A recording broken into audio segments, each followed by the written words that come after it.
Olá, queridos alunos, tudo bem com vocês?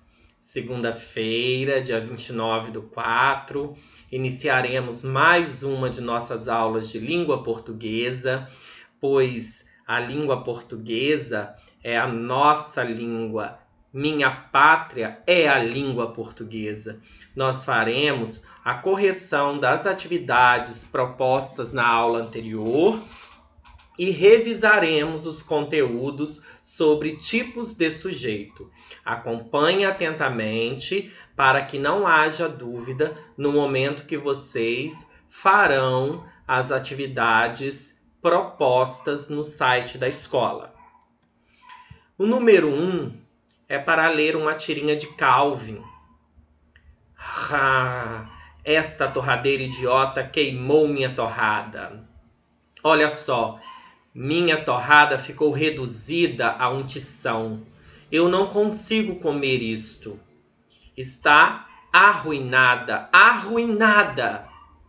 Então coloca outra fatia na torradeira e preste atenção desta vez, a mãe diz a Calvin. Calvin responde à mãe: você está insinuando que a torradeira não fez isso comigo de propósito? Então, a tirinha tem humor. Humor está no momento que Calvin se irrita e a sua mãe tenta ajudá-lo. Então, por que o humor da tira é completado pela quebra de expectativa provocada pela fala de Calvin no último quadrinho? Percebam que no último quadrinho ele fala a palavra propósito, de propósito. Então, o humor da tira concentra-se na fala de Calvin ao culpar a torradeira por ter queimado seu pão e de propósito. No primeiro quadrinho da tira, Calvin reclama de quê? Ele reclama da torrada que havia queimado. Leia estas orações. Oração é uma frase que contém um verbo ou uma locução verbal. Os termos essenciais de uma oração: sujeito e predicado. O verbo fica dentro do predicado. Calvin não prestou atenção na torradeira. E a segunda oração: eu não consigo comer isto. Qual é o predicado de cada uma das orações? Vamos fazer a pergunta aos verbos, encontrar o sujeito e tudo que sobra é o predicado. Quem não prestou atenção na torradeira? Calvin, o sujeito. Então, o predicado da primeira oração: não prestou atenção na torradeira. Quem não consigo comer isto? Eu não consigo. Eu é o sujeito dessa oração. E o predicado será: não consigo comer isto. Continuando, sabendo que o núcleo do predicado é, em geral, um verbo ou uma locução verbal, qual será o núcleo do predicado da segunda oração? Na segunda oração, nós temos uma forma verbal composta, ou seja, uma locução verbal, um verbo auxiliar mais um verbo principal. Portanto, o núcleo deste predicado é a locução verbal consigo comer. Na oração presente no primeiro quadrinho, vocês devem identificar o sujeito e o predicado, os respectivos núcleos, tanto do sujeito quanto do predicado, depois classificar o sujeito desta oração. A oração é o seguinte: esta torradeira idiota queimou minha torrada. Sujeito: esta torradeira idiota. Eu faço a pergunta: quem queimou minha torrada? Esta torradeira idiota. Ali eu tenho esta, que é um pronome, torradeira é o substantivo, idiota, adjetivo. A palavra principal é torradeira, o substantivo. Portanto, esta palavra será o núcleo do sujeito. O predicado: tudo que se informa sobre o sujeito. Queimou minha torrada. Núcleo do predicado será esse verbo, queimou, porque o verbo está indicando uma ação. E como eu classifico esse sujeito? Percebam que tem apenas um núcleo, torradeira. Quando o sujeito tem apenas um núcleo, o sujeito é classificado como simples. O número 2, nós iremos identificar nas orações abaixo o sujeito e o predicado. Fazendo a pergunta ao verbo, encontramos o sujeito. Tudo que se informa sobre o sujeito com o verbo presente é o predicado. Letra A. Os meninos estavam entretidos com o carrinho. Quem estava entretidos com o carrinho? Os meninos, sujeito da oração. Predicado, estava entretidos com o carrinho. O Brasil reserva muitas surpresas ao turista. Quem reserva muitas surpresas ao turista? O Brasil, o sujeito desta oração. Tudo que sobra, o predicado. Reserva muitas surpresas ao turista. Na letra C, viajaram às pressas o fidalgo e seu escudeiro. Percebam que esta oração está na ordem inversa. O sujeito está no final da oração. Quem viajaram às pressas? O fidalgo e seu escudeiro. Esse termo será o sujeito da oração. Ele terá dois núcleos, fidalgo e escudeiro. É um sujeito classificado como composto. Tudo que sobra, o predicado. Viajaram às pressas. Na letra D, à noite, o trem sempre sai atrasado. Quem sempre sai atrasado à noite? Sujeito, o trem. O predicado, à noite, sempre sai atrasado. Na letra E, apesar das novas técnicas, as tartarugas marinhas são difíceis de remover. O que são difíceis de remover? As tartarugas marinhas, o sujeito desta oração. Predicado, tudo que sobra. Apesar das novas técnicas, são difíceis de remover. Número 3, nós vamos ler dois fragmentos. Um de Manuel Bandeira e o outro de Renato Russo. Anunciaram que você morreu. Meus olhos, meus ouvidos testemunham. A alma profunda, não. Por isso não sinto agora a sua falta. Mônica e Eduardo trocaram telefone. Depois telefonaram e decidiram se encontrar. Questões propostas relacionadas a estes dois fragmentos. Na letra A, vamos classificar o sujeito da primeira oração de Manuel Bandeira. A primeira oração, anunciaram que você morreu. Quem anunciaram? Eles, mas alguém que eu não sei quem. Verbo na terceira pessoa do plural. Portanto, esse sujeito é indeterminado. Não se pode identificar de quem se trata. Na letra B, o poema de Renato Russo, há quantas orações? Nós vamos analisar a quantidade de verbos ou locuções verbais. Retornando, nós temos trocaram, telefonaram e decidiram se encontrar, que é uma locução verbal, decidir encontrar.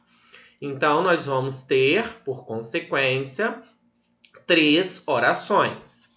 Na letra C, observando a primeira oração desse período composto do trecho de Renato Russo, Eduardo e Mônica trocaram o telefone, nós vamos informar o sujeito, o predicado e classificar o sujeito.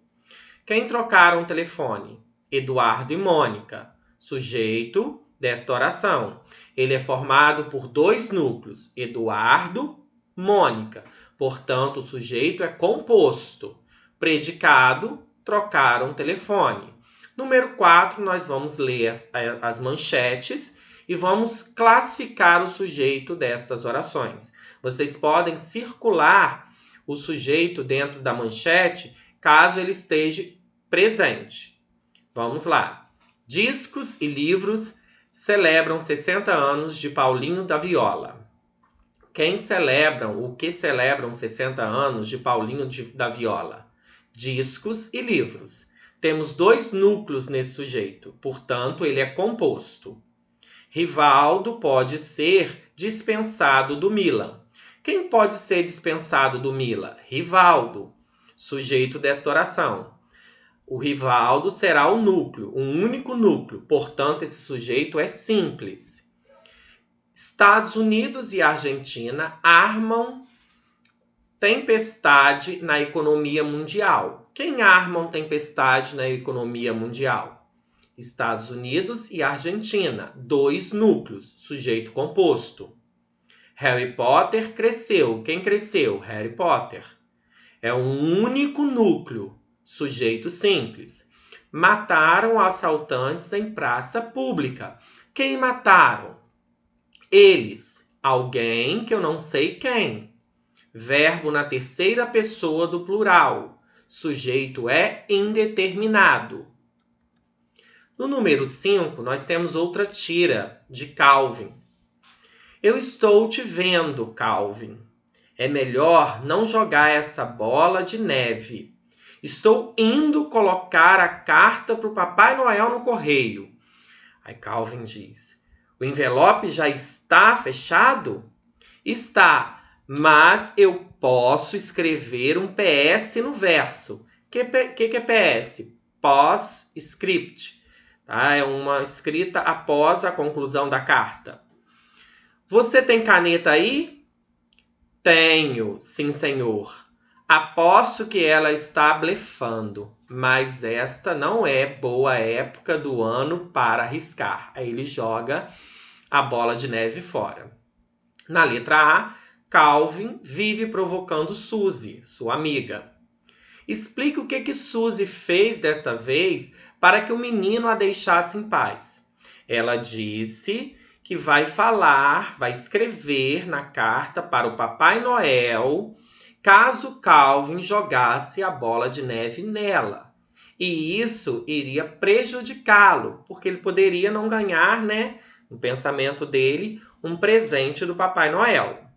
Na letra B, classificar o sujeito da seguinte oração. Estou indo colocar a carta para o Papai Noel no correio. Quem estou? Eu. É um sujeito oculto, desinencial, implícito. Ele não está presente na oração, mas nós conseguimos identificá-lo a partir da desinência do verbo, da terminação do verbo. Eu, tu, nós e vós, quando não estão presentes, eu consigo identificá-los. Então, é um sujeito oculto. Transcrever agora na letra C da tira uma frase, uma oração que tem um sujeito simples, ou seja, apenas um único núcleo. Coloquei um exemplo para vocês. O envelope já está fechado? O que já está fechado? O envelope é o sujeito, o núcleo envelope. Sujeito simples. Reescreva a frase, a oração. Eu posso escrever um PS no verso, mas transformando o sujeito simples eu em sujeito composto. Para ser composto, deve haver 2 núcleos. Eu e meu amigo, eu e você, eu e ele, eu e minha mãe. Então, há várias possibilidades de sujeito composto. Pode ter 2 ou mais núcleos. Eu coloquei um exemplo. Eu e meu amigo podemos escrever um PS no verso. Número 6, nós iremos numerar, classificando o sujeito. 1, para oculto, desinencial implícito, sujeito que não está presente na oração, mas nós conseguimos identificá-lo a partir da desinência verbal. Um sujeito indeterminado, 2, é aquele que não está presente e nós não conseguimos identificá-lo. O verbo tem que estar na terceira pessoa do plural ou na terceira pessoa do singular mais o pronome se. E a oração sem sujeito ou sujeito inexistente, o número 3. Uma oração sem sujeito é aquela que não possui sujeito. Os verbos são impessoais, sempre empregados na terceira pessoa do singular. Verbo que indica fenômeno da natureza, verbo haver com sentido de existir, verbo haver ou fazer ou ser indicando tempo, o verbo ser indicando distância, são alguns casos de oração sem sujeito. Na primeira frase, oração, sabemos suas fraquezas. Quem sabemos? Nós. Eu sei identificar esse sujeito. Ele não está presente, mas eu identifico. É um oculto. Dizem que o Papa está doente. Quem dizem? Eles. Alguém que eu não sei quem. Indeterminado. 2. Precisa-se de cozinheiros naquele restaurante. Quem precisa-se? Ele. Ele quem? Não sei quem é. O dono, o proprietário, o funcionário. Número 2, indeterminado. Do lado de fora, escuto a conversa dos dois. Eu escuto. Então, consigo identificá-lo a partir da terminação do verbo. Número 1, oculto. Aplaudiram o cantor durante quase 10 minutos. Quem aplaudiram? Eles. Eles quem? Alguém que eu não sei quem. Então, o sujeito aí é indeterminado. Número 2. Nevou em São Paulo. Nevar é um verbo que indica fenômeno da natureza. Ninguém pratica essa ação. Então, é um caso de oração sem sujeito. Número 3. Houve tumultos o mês inteiro. Verbo haver com sentido de existir. Houve é um verbo, haver aí é um verbo transitivo e direto. Tumultos é um objeto direto. Então, não tem um sujeito. Número 3. Oração sem sujeito. Porém, se eu colocar o existir no lugar do haver, passa a ter sujeito. Se eu falo, há crianças na sala, oração sem sujeito. Agora eu vou concordar com crianças e vou colocar o existir. Existem crianças na sala. Então, crianças passará a ser o sujeito da oração do verbo existir. São mais alguns quilômetros até Botucatu. O verbo ser indica distância. Então, é um caso de oração sem sujeito. Número 3. Estudamos para o vestibular e conseguimos a classificação. Quem estudamos? Quem conseguimos? Nós. Então, a partir da terminação do verbo, eu consigo identificar este sujeito. É um sujeito oculto, desinencial ou implícito. Número 1. Você é muito especial. Capriche em sua correção. Agora iremos revisar o conteúdo sobre tipos de sujeito. Então, nessa revisão de conteúdos, sujeito, iremos falar um pouco mais sobre a classificação do sujeito. Pode ser determinado ou indeterminado. O determinado é o que eu consigo identificá-lo, determiná-lo. Determinado, simples, composto, oculto, desinencial ou implícito. E o indeterminado, eu não consigo saber de quem se trata. E temos o inexistente, que é uma oração sem sujeito, quando o verbo é impessoal e esta oração não possui um sujeito praticando uma ação expressa por este verbo. Sujeito simples e composto.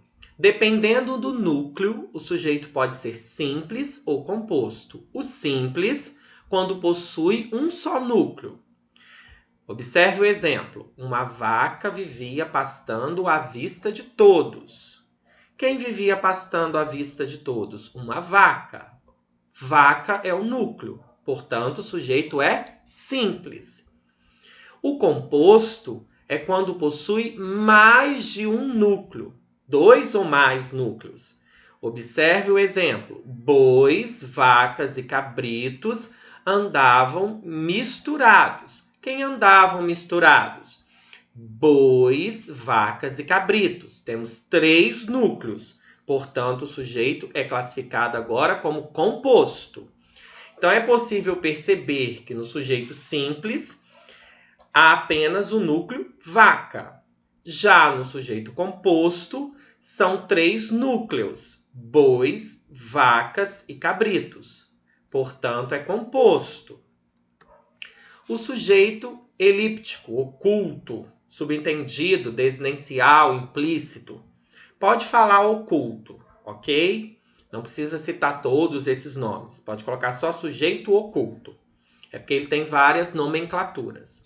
Às vezes, por questões estilísticas ou até mesmo por questão de precisão, o sujeito simples não aparece expresso na oração, mas pode ser facilmente identificado a partir da desinência verbal, que é a terminação do verbo. Observe os exemplos. Estive com você ontem pela manhã. Eu estive. Esse sujeito foi omitido, ele é oculto, sujeito eu. Comemos muito. Quem comemos muito? Nós. Ele foi retirado, omitido, ele é oculto. Esse tipo de sujeito também é conhecido como oculto desinencial implícito na desinência verbal. Agora, se este pronome estiver empregado na oração, o sujeito é simples. Observe o exemplo. Se eu falo, eu estudo para a prova de língua portuguesa. Sujeito, eu, simples. Estudo para a prova de língua portuguesa. Quem estudo? Eu, mas não está presente. Então, agora é oculto. O sujeito determinado ou indeterminado. Vamos prestar atenção aí. Em relação à possibilidade de ser identificado ou não, o sujeito pode ser determinado ou indeterminado. Assim, o sujeito é determinado quando é possível reconhecer gramaticalmente o sujeito de uma oração. É o que ocorre com o sujeito simples, composto, que vimos anteriormente. Agora nós vamos falar daquele sujeito que é indeterminado. Pode ocorrer também do sujeito oculto, implícito, pela desinência verbal, eu determinar esse sujeito. Então, determinados. Simples, composto e oculto. E tem o indeterminado. O sujeito indeterminado é quando a informação contida no predicado refere-se a um elemento que não se pode ou não se quer identificar. Observem os exemplos. Falaram muito bem de você na reunião de ontem. Quem falaram? Verbo está na terceira pessoa do plural. Eles falaram. Mas eles quem? Os professores, os pais, os diretores, os colegas. Então, nós temos várias possibilidades. Portanto, não se dá para identificar esse sujeito. Portanto, ele é indeterminado. O verbo está na terceira pessoa do plural. Pode ocorrer também o verbo na terceira pessoa do singular, mais o pronome se. O sujeito vai ser ele, mas ele quem? Também não sei de quem se trata. Acredita-se na existência de vida fora do planeta Terra. Quem acredita-se? Ele, mas ele quem? Um estudioso, um cientista. Então não se pode identificar esse sujeito. Portanto, ele é indeterminado. Então, o indeterminado, ele não está presente e nós não conseguimos identificá-lo. O verbo pode estar na terceira pessoa do plural ou pode também ocorrer com o verbo na terceira pessoa do singular, mais o pronome se. E a oração sem sujeito? Temos a oração sem sujeito quando a informação veiculada pelo predicado não se refere a nenhum sujeito. São chamados de verbos impessoais. Quando ocorre, então? Quando verbos exprimem, expressam fenômeno da natureza, como chover, anoitecer, relampejar, nevar, trovejar, amanhecer. Observe os exemplos. Choveu muito no Rio de Janeiro. Anoitece mais tarde hoje. É importante ressaltar e lembrar que, se o verbo exprimir fenômeno natural com sentido figurado, aquele que não é real, haverá um sujeito. Como, por exemplo, choveram reclamações contra aquela marca. O que choveram contra aquela marca? Reclamações. O verbo chover não está empregado como fenômeno da natureza. Ele está com sentido figurado, que não é o real. Outro exemplo. Trovejaram lágrimas os meus olhos. Trovejaram está no plural para concordar com lágrimas, que é o sujeito desta oração, porque o verbo trovejar está com sentido figurado, conotativo e não com sentido real. Os verbos fazer, ser, estar, na indicação de tempo cronológico ou clima, também são casos de oração sem sujeito. Faz 2 anos que ele saiu. Há 2 anos que não a vejo. É 1 hora. São 20 horas.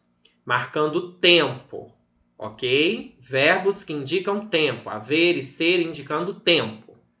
Oração sem sujeito. O verbo haver também pode ser empregado com o sentido de existir ou com tempo transcorrido. Também são casos de oração sem sujeito. Havia 5 alunos naquela sala.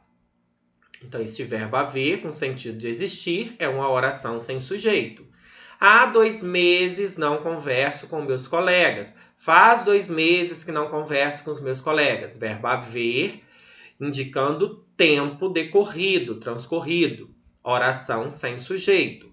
Agora, o verbo existir não é impessoal, porque ele terá um sujeito. Então, logo, ele possuirá um sujeito expresso na oração, concordando normalmente com esse sujeito. Existiam 4 crianças interessadas na vaga. Se eu coloco há 4 crianças interessadas na vaga, oração sem sujeito. Existiam 4 crianças interessadas na vaga. Ou existem 4 crianças interessadas na vaga. Então, quem existe? O que existem? O que existiam? 4 crianças interessadas na vaga. Então, esse será o sujeito da oração. O verbo existir com sentido de haver é oração sem sujeito. O verbo haver com sentido de existir é oração sem sujeito. Agora, o verbo existir, ele vai concordar com o sujeito. Ele terá um sujeito expresso. O haver que não tem, que é oração sem sujeito. O existir tem sujeito. Hashtag foco nos estudos, hein, galerinha? Então, chegamos ao final de mais uma de nossas videoaulas. Esperamos que vocês tenham compreendido todo o conteúdo. E se por acaso tiverem alguma dúvida, podem me pedir ajuda e auxílio. Estarei à disposição de vocês. O estudo alimenta a mente. Um beijo carinhoso a todos vocês, meus queridos alunos. Fiquem com Deus e tchau, tchau.